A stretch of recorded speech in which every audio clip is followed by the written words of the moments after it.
Yo, what's good, everybody? Welcome back to L Dubs Boxing. We're back again with another one for you guys. We got this fight week coming up. You know what I'm saying? January 15th through the 17th. So it's not like a lot of crazy big names, but we still got fight show we got to touch on. So salute to everybody coming through the building. I appreciate the time. Make sure you hit that like button and subscribe for sure. All right, we're gonna get straight to it, man. We ain't gonna hold nobody up. I appreciate everybody coming through. Brick Squad in the building. What's good with you, bro? He said, long time follow on Twitter. First time here. Hey, man, I appreciate you, bro. What's your name on Twitter, yo? Hit me up on there real quick so I know who you is.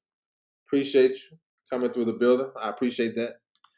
All right, so we're going to start with tomorrow. We got a card January the 15th.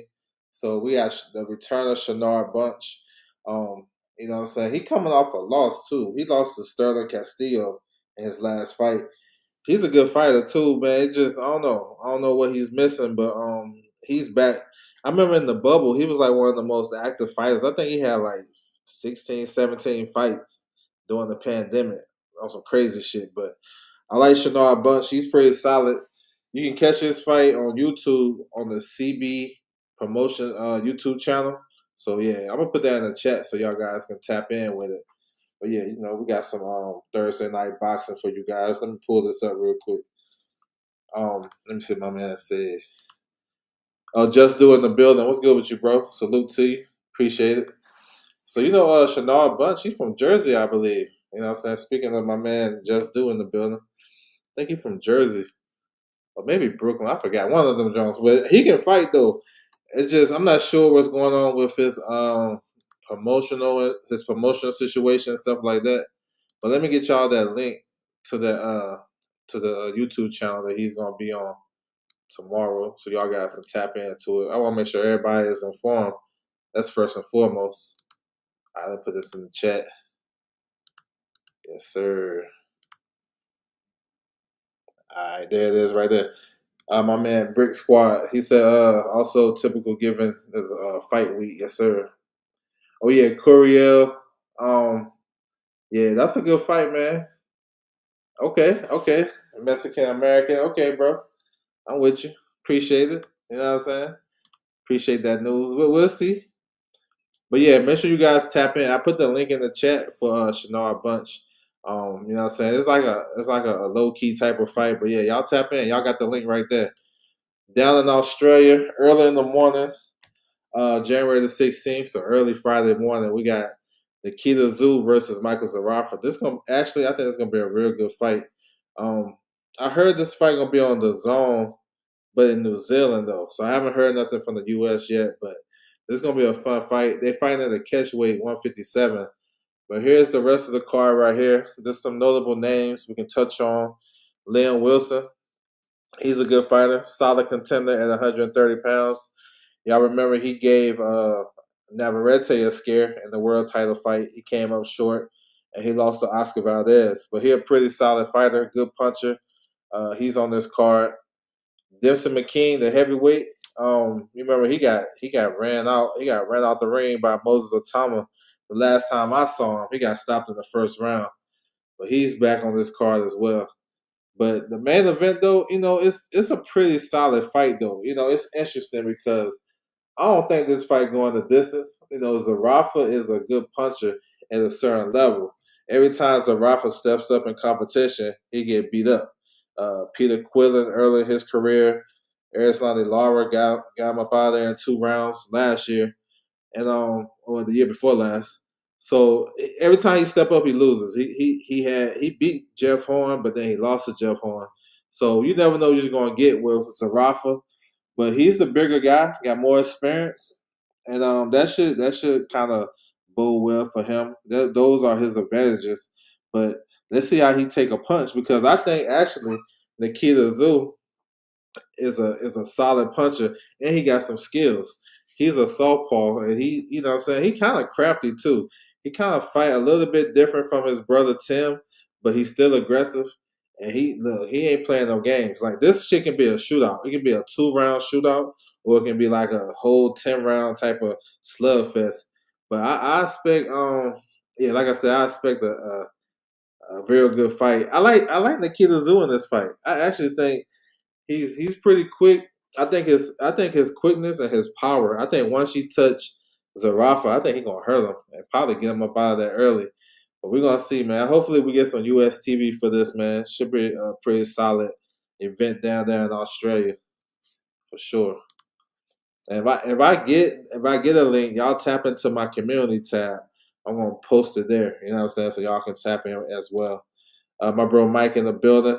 My man TJ, what's good with you, bro? Happy New Year. I appreciate you, bro. Salute to you for that super chat. Yes, sir. Happy New Year, bro. Appreciate you as always. Yes, sir. All right. Friday night, Southern California, Palm Springs. We got a Golden Boy show. We got two rematches we're going to talk about.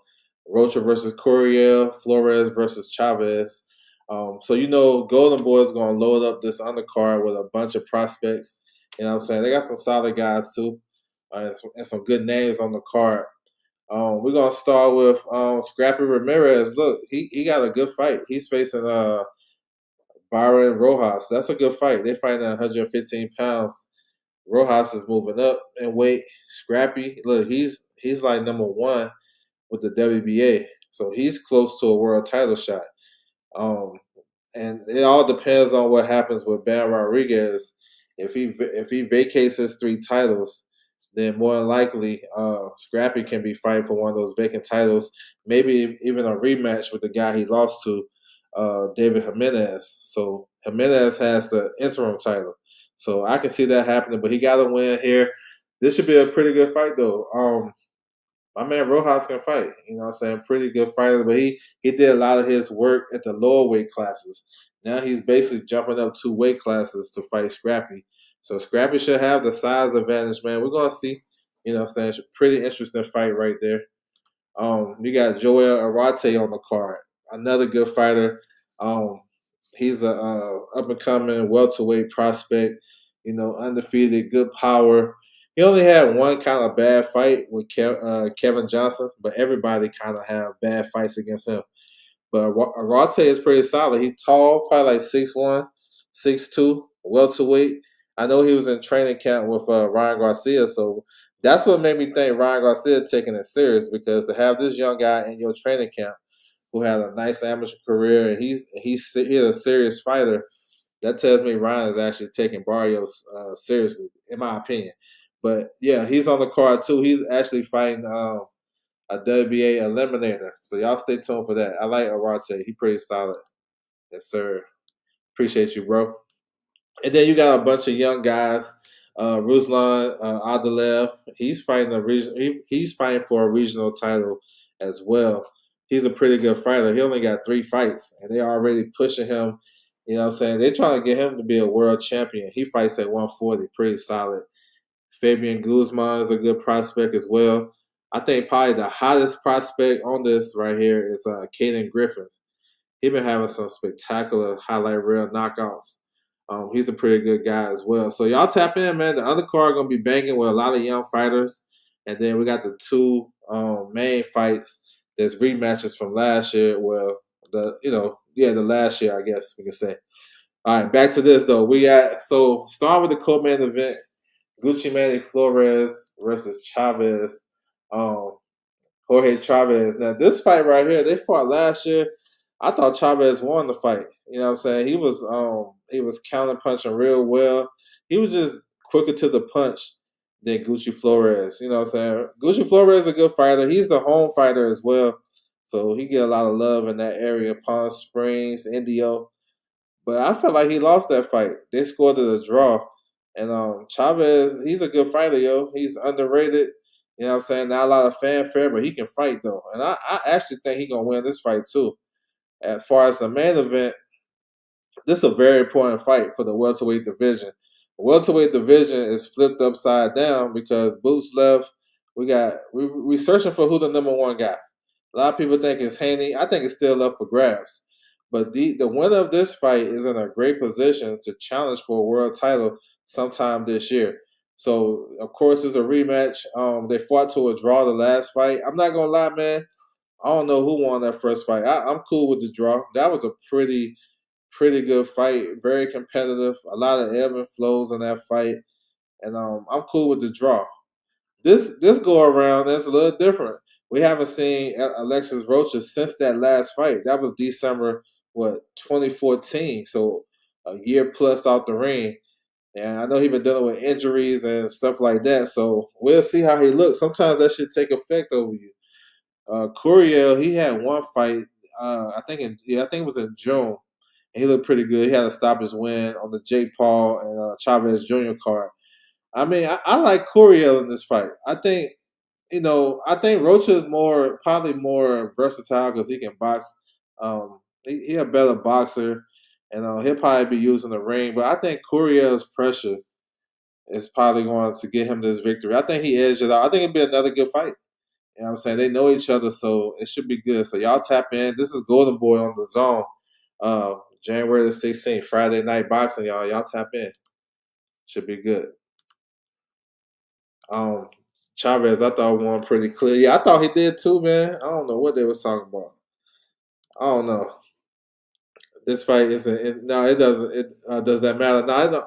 Hey, maybe he don't get the benefit of the doubt. I mean, it's close enough, but I think this time, I think Chavez is gonna make it more clear than than the first time.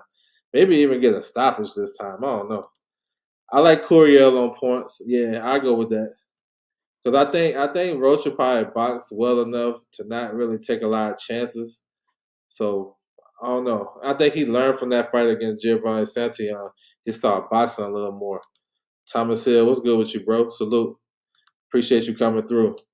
Think it's gonna be close again. Yeah, I think so too. I think both. I think Chavez fight might be a little bit wilder, but I think the Rocha Courier fight, I think it'd be close as well.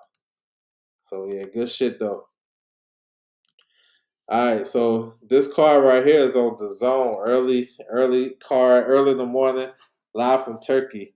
Alte versus Sora. So these are middleweight. So y'all tap in. You know what I'm saying? We don't have a lot of fights this weekend. It's gonna kick off. Well, we're losing out next weekend because we lost Moses. But I mean, shoot, anything I can get, I'm gonna take it. You know what I'm saying? So this card right here is live on the Zone. So y'all check y'all listing, y'all times and stuff like that.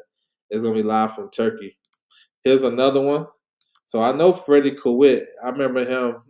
He's been like a French contender, European type of guy. So they rescheduled this fight. They're supposed to fight like in December, but they pushed it back. But they fight. This is on the Zone as well. It's gonna be in Germany. So y'all guys check y'all time for that. These are junior middleweights. So you know what I'm saying. So French contenders at 154 pounds, probably European type level. So we'll see. But we got boxing. Y'all tap in. Um, Also, we have the return of Daniel Pero. He's the younger brother of Linaire and the Cuban southpaw heavyweights. So he's back. He is fighting on a card in Pennsylvania. It's a Kaufman Promotions card. We know he signed with who he signed with. I forgot. He's with Box Lab, I believe. So he's facing Mario Aguilar. Just stay busy, little 8 rounder. This car is on BXNG TV, so if you guys want to tap in, they normally show a lot of local Philly cars and cars they have in Pennsylvania. So if you guys want to tap in, feel free. I like Perro I like him. He didn't look good his last fight though. He looked like I don't know. He got dropped early in that fight. He fought that big strong dude on MVP. He got hurt in that fight. I think he's a ring ambassador as well. He working with the ring, but he didn't look good. He got dropped in that fight. He was gassing out. So let's see how he bounced back. You know what I'm saying? He got a top 10 ranking with the WBA as well. I'm not sure if that's deserved or not. Well, matter of fact, I don't think it's deserved because he's still a prospect. He got some growing to do, but we'll see. We'll see how he look this weekend. You know what I mean? Just seeing an interview where Roger said he's going to box more. See, that's what I'm saying. So he'll probably try to extend the fight, make it long range, mid range type of fight. Roger said he made enough tough man contest first fight. He going to use his skills more. Okay, he'll have opportunities to counterpunch. So let's see how Courier approaches this fight. If he can cut the ring off and make him stand and trade. So we'll see. All right, so Saturday night we have the return of Chop Chop Gonzalez. He's one of the best up and coming fighters. He's with Robert Garcia. You know what I'm saying? He's been looking good as of late. He's a top ranked fighter as well. I like him, pretty solid. So he's gonna face the veteran Franklin Gonzalez. You can catch this card on Bash TV. And they got a couple of other solid fighters on the card too. Anthony Cuba, he's on the card, pretty good fighter. He fighting a 6 rounder. They can step Anthony Cuba up though. I think so. They can step him up. Chelsea Anderson, look out for her though. She's a tall, rangy fighter. Fights at lightweight. She can be fighting for a world title. You know what I'm saying? She in the same division with Stephanie Hahn and Caroline Dubois. She's in that division, so if she wins, I'm pretty sure she can get a world title shot sometime this year. So yeah, y'all catching on Bash TV. One of these local streaming services you can tap into with some boxing for sure. And here's my last one. We got the return of Rocky Hernandez. So we haven't seen Rocky in a long time. He coming off actually about a year when he went up to Canada and beat Renee Tellis. And he was boxing a lot in that fight too. But maybe he was boxing so much because he had a detached retina and he had to pull out of the fight, the WBC final eliminator against Mark Masayo because he had an eye injury, and we haven't heard from him since. He lost his position with the WBC because he was supposed to fight Masayo for the winner to fight Oshaki Foster. So he been on the shelf for a while. I like Rocky though. He normally in a lot of fun fights, but let's see. Let's see how he looks. This card right here would be on ESPN Plus. I know ESPN Plus is they're not working with Top Rank, but they still have cars, and they still show little cars like from Mexico, so we can tap in with this as well. So that's what it is, man. We got some boxing. Y'all make sure y'all tapped in. If you want to refer back to this, go to my website, ldubsboxer.com. Check out the weekly schedule. Got you covered, you know what I'm saying? So y'all know where to go. Salute to everybody coming through the building. That's my time, and I'm out.